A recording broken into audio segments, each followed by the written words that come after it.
Hello friends, দুর্গাপুজোর special পর্বে আপনাদের সবাইকে ওয়েলকাম। আজ আমি আপনাদেরকে পমফ্রেট মাছের ফ্রাই করে দেখাবো, যেটা খুবই টেস্টি। তাহলে চলুন দেখে নিই এই পমফ্রেট মাছের ফ্রাই করতে আমাদের কি কি লাগছে। পমফ্রেট মাছের ফ্রাই করার জন্য আমি এখানে পমফ্রেট মাছ খুব ভালো করে ধুয়ে পরিষ্কার করে নিয়েছি। এখানে আমি একটু ছোট ছোট পমফ্রেট মাছ আজকে পেয়েছি, ওই জন্য এটা দিয়েই আমি করে দেখাবো। আপনারা বড় চাইলে বড়ও নিতে পারেন। এখানে আমি 8টা পমফ্রেট মাছ নিয়েছি। এবার আমি এতে 4 চামচ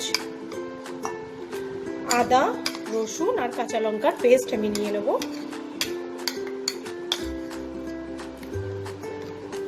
আর এখানে আমি 2টো পাতিলেবুর রস করে রেখেছি, সেই রসটাও আমি নিয়ে নেব।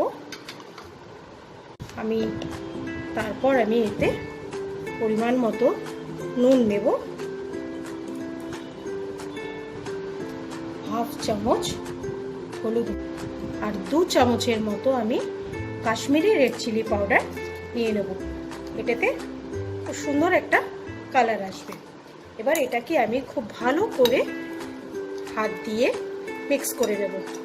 আমি এই যে মাছের গায়ে এই যে চিড়ে চিড়ে রেখেছি, এতেও আমি আঙ্গুল দিয়ে দিয়ে খুব ভালো করে মশলাগুলোকে ঢুকিয়ে দেব। আর এই মাছের পেটগুলোর ভেতরেও আমি মশলাগুলোকে খুব ভালো করে ঢুকিয়ে দেব।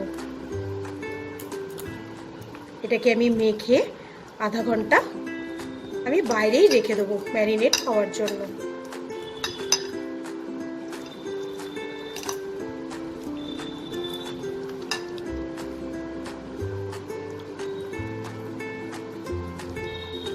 খুব ভালো করে আমি মেখে নিয়েছি।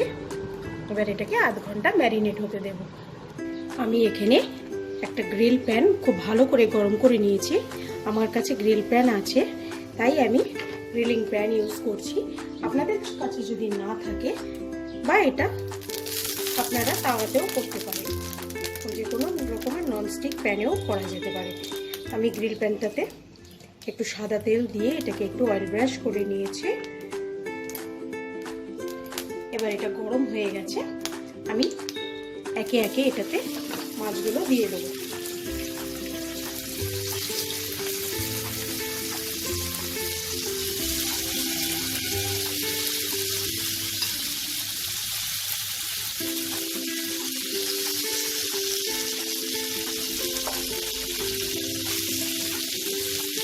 একটা পাশ খুব ভালো করে হতে দেবো। ফ্লেমটাকে আমি মিডিয়াম রাখবো। ঢাকা দেওয়ার প্রয়োজন নেই। আমি একটু উল্টে দেখে নেব 5 মিনিট পর যে পাশটা আমার হয়েছে কিনা।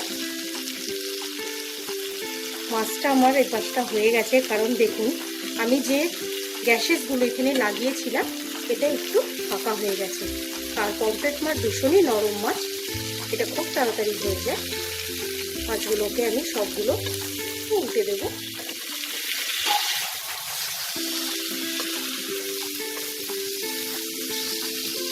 এই দিকটাও আমি একটু করে নেব। মাছটা দুটো দিক থেকেই আমার খুব সুন্দরভাবে রোস্ট হয়ে গেছে, দেখুন। এবার আমি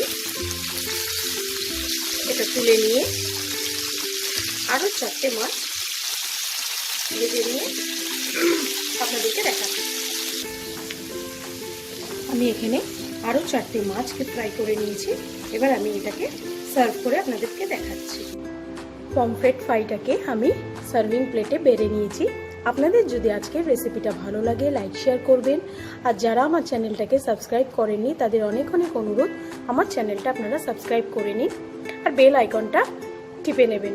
তাতে আমার নতুন নতুন ভিডিও আমি যখনই আপলোড করব আপনাদের কাছে সবার আগে পৌঁছে যাবে। আজকের মতো বিদায় জানাচ্ছি, আবার ফিরে আসবো নতুন কোনো এক রেসিপি নিয়ে। বাই।